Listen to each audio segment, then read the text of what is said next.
వేమన పద్యం 10. ఆడంబరాలు పలికేవాళ్ళు అన్ని రంగాల్లో ఉంటారు. ఒక రాజకీయం ఏంటి, అకాడమిక్స్ ఏంటి, ప్రతి వృత్తిలోనూ ఆడంబరాలు పలికేవాళ్ళు ఉంటారు. నేను అంత గొప్ప ఇంత గొప్ప అని, నేను అది సాధించాను ఇది సాధించాను, నేను అంత గొప్పవాడిని ఇంత గొప్పవాడిని అని చెప్తూ ఉంటారు. రాజకీయాల్లో ఉన్నవాళ్ళు అయితే వాళ్ళు ప్రెస్టేజ్ మెయింటైన్ చేయడం చాలా గొప్ప అవసరం.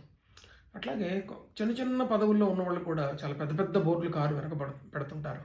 దీనికి సంబంధించి వేమన ఏమంటాడంటే, అల్పుడెప్పుడు పలుకు ఆడంబరముగాను, సజ్జనుండు పలుకు చల్లగాను, కంచు మోగునట్లు కనకంబు మ్రోగున విశ్వదాభిరామ వినురవేమ. నిజంగా పవర్ ఉన్నవాడు, నిజంగా శక్తి ఉన్నవాడు, నిజంగా సంపద ఉన్నవాడు చాలా వినయంగా ఉంటాడు. మిడిమిడిగా జ్ఞానం ఉన్నవాడు, కొద్ది కొద్దిగా ఉన్నవాడు, కొద్ది కొద్దిగా అధికారం ఉన్నవాడే మిడిసిపడుతూ ఉంటాడు. కాబట్టి అల్పుడెప్పుడు పలుకు ఆడంబరముగాను, సజ్జనుండు పలుకు చల్లగాను, కంచు మోగునట్లు ఎప్పుడు